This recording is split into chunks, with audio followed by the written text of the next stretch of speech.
How to practice at home. Hello, my friend. Good to see you. How are you? Great. So listen, today I am going to give you lots of ideas about how to practice speaking English when you are alone at home. Home Alone sounds like a film. Are you ready? Let's do it. So listen, today we're going to be looking at how to practice speaking English when you are alone at home. It's not so easy for many people, right? Because maybe you don't have any native English speakers in your city. Maybe there are no tourists that you can go and harass. Maybe there are no groups locally where you can go, chat, and speak English. And maybe you're not ready to go on Skype and try to find some random English person to chat with, somebody you don't know. I mean, that can be quite hard, especially if you're a little bit shy like me. So what I want to do today is share with you lots of ideas about how you can practice speaking when you're on your own at home alone, right? Good. Now, if you do know me, you may be thinking, what's that strange orange block over there? That wasn't there before. True. And this is my meditating mat. Sometimes where I sit and meditate, sometimes I don't sit on the wall. I'm just tidying at the moment, so I couldn't find a place to put it. So right now, it's over there. Okay, the truth about speaking is that, yes, you can watch videos, you can watch films, you can listen to podcasts. All of that is great. But at some point, you need to start speaking. You can speak on your own, but also later you'll need to start interacting and practicing speaking with people. But that's not always easy to do. So right now, today, I'm going to focus on some really practical, simple activities you can do when you're on your own at home to start practicing speaking. The first technique is called speak into the mirror, and this is really useful. But it's really, really simple, right? It's easy because you can do this first thing in the morning when you're brushing your teeth, or, well, you can't speak and brush your teeth, but just before you brush your teeth. And in the evening before going to bed, when you wash your face. What do you mean you don't wash your face in the evening? Why not? My mother always told me, make sure you wash your face, clean behind your ears, wash your neck, scrub your neck. Yeah, wash your face before you go to bed. It takes all the dust and pollution off your face, apparently. Anyway, that's a great time that you can do it. And this is good, because the key to learning and preparing for I is habit, right? If you can attach your learning to an existing habit, brushing your teeth or washing your face, then it makes it much easier. Now, I used to do this when I was learning Chinese. In the morning after brushing my teeth, I would just have a few sentences talking about what I'm going to do today in the future, right? Speaking Chinese. Today I'm going to go to the park. I need to go to the supermarket. I'm going to buy some vegetables. I'm meeting Jack at 6 o'clock. I might go to the cinema. All in the future. Brilliant. And then, at the end of the day, you can talk about what you did or what you have done. Today I went to the park. I played football. I went shopping. In the end, I've done a lot. It has been a good day. Right? Past tense, present perfect as well. So you can see, it's actually great to practice different tenses. It's a bit like writing your diary at the end of the day, right? Which is also a great way to practice writing. But this is speaking in front of the mirror. It's nice. It's reflective learning in many ways. Okay, moving on. The next one I call collocation fun, right? Collocations are words that are often used together, like we talk about heavy rain. Heavy rain in English. We don't say big rain. Today there's big rain. Number, there is heavy rain. So these are collocations. Collocation fun is where we're going to practice speaking using a very common teaching method. Really based on the task-based approach to teaching. It's based on prepare, practice, present. So we'll be preparing the words, the collocations, practicing sentences, and then presenting a whole talk. Now, the reason I suggest doing this in front of the mirror is that actually there are great benefits to talking to a mirror. First of all, mirrors don't answer back like young children or wives. But apart from that, when you're speaking in the mirror, you can look at your mouth and see the kind of movements that you're making, which is great. It's useful for pronunciation. You can also check your body language.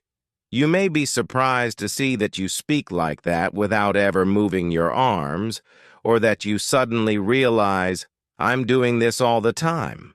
That's fine. But being aware of your body language can be quite good. And also, you feel like you're talking to someone. Many people I know, and this happened to me, I practiced for a long time with a book.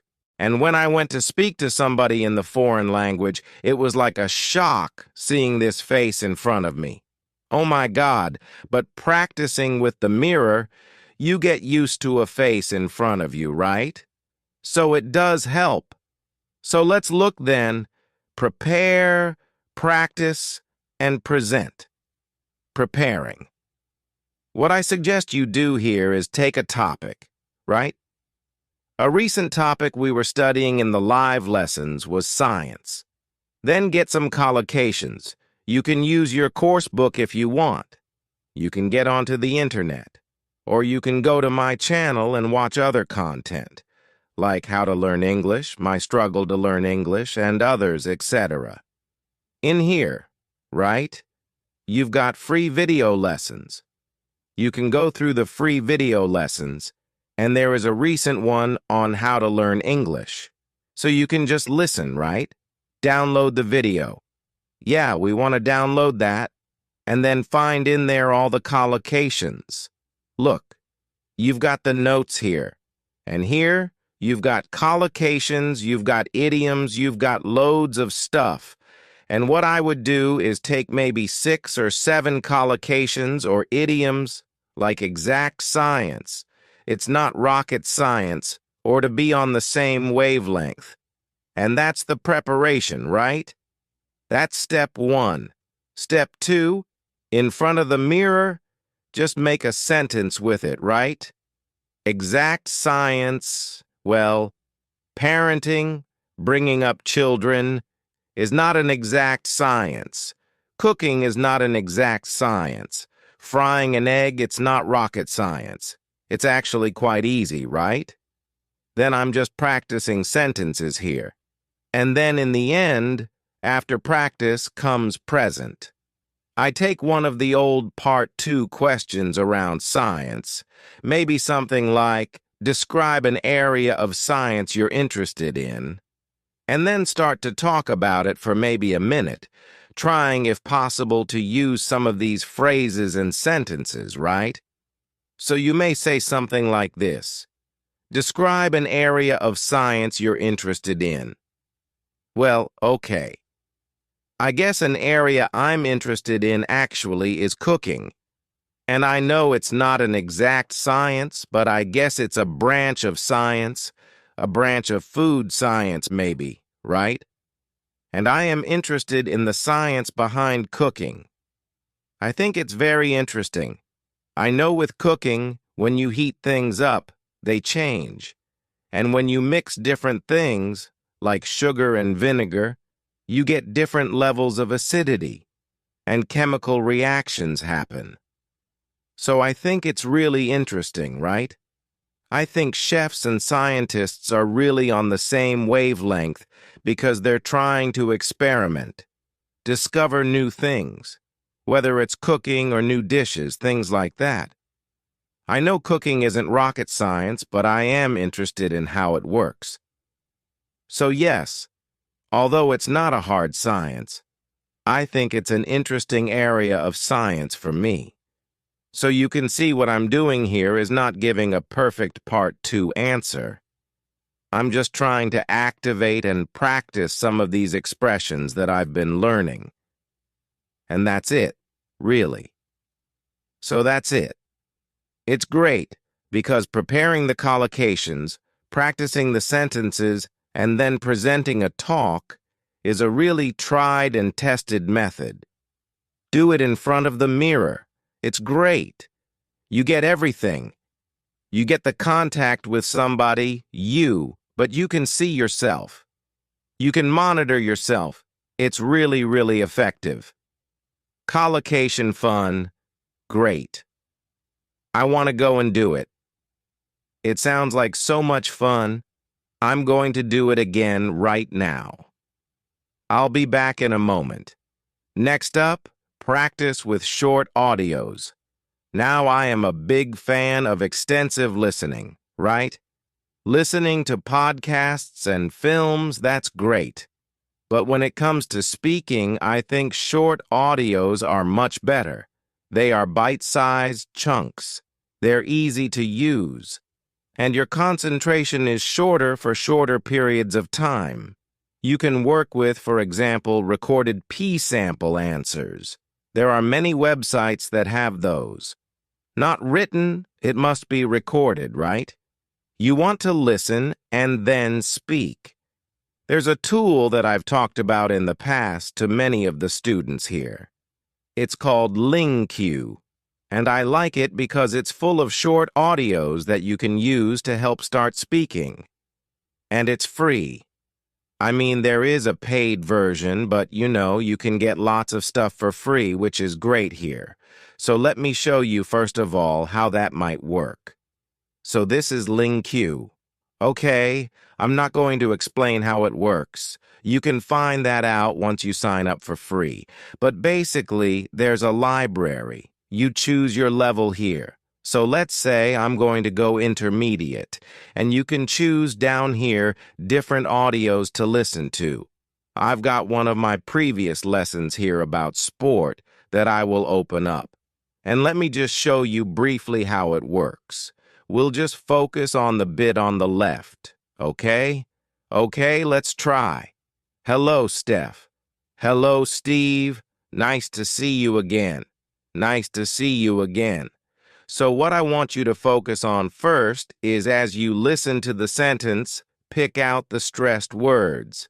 Nice to see you. Nice see you. Like to chat a bit about your interest in sports. Sure, you lived in Japan for quite a few years, I think. Lived Japan. Years, I think. Right, about 9 years. 9 years. Okay. So you can see I'm just doing the word stress. And also you can pick out chunks or phrases that you like or that sound interesting. Years, and I think you lived in different cities. That's right. I lived in Sendai for 4 years, which is a little bit north of Tokyo. A little bit north. A little bit north. That's interesting. Which is a little bit north, right? Not in the north, not located in the north, but a little bit north of nice, Tokyo for 4 years, and then 1 year down south in Shikoku. Down south. Interesting. Not in the south, but down south. Okay. And did you play any sports when you were in Japan? A little bit. A little bit. I love that. A little bit. Played a little bit of soccer. I played a little bit of soccer. A little bit of soccer. Isn't that great? So you can see I'm picking out either the stressed words or little phrases or chunks that I like, and this is really helping us listen and prepare for speaking. Next, what you'll do after you've finished, if you want, you can check the tape script as you listen again. That's fine. But at the end, what I would like you to try and do is repeat the audio or the lesson, giving a summary. So repeating it with your words, not reading, not listening. In fact, you can just close that and focus on your own words, right? Oops. And then, after you've done that and a bit of practice, you could try to retell the lesson or the story and record yourself. If you're not sure, you can use your phone. There are mobile apps to record your voice. There's Vocaroo, which is also a very simple online voice recorder. And recording yourself is great because it puts pressure on you, and that, my friend, is good. Also, you can then, once you've listened back, go and compare your recording to the original lesson or story with the tape script and see if it's different. Did you make a mistake? Instead of saying a little bit of football, did you say a little bit football? Or did you use different collocations, right? Instead of individualized sports, did you say personal sports or something different? That noticing, again, puts pressure on you, which is great. And it also helps you notice language. Noticing language is a kind of feedback, which is essential to improve. So that's it. Practice with short audios, right? The next one is really fun, and it's about imitating your favorite English-speaking actor or actress. Okay, so here, when you watch a film in English, take some of the actors that you really like and pretend to be them, right?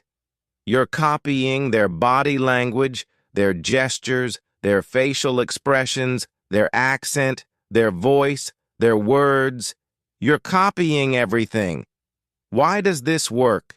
Because it's all about identity. A key part of language learning is your identity as an English speaker. And as students, we often have a mask, or we can create a mask that we hide behind when we speak a foreign language. This can be very, very helpful to reduce anxiety or stress, especially if you're shy or you don't want to, you're embarrassed of mistakes and of not speaking correctly.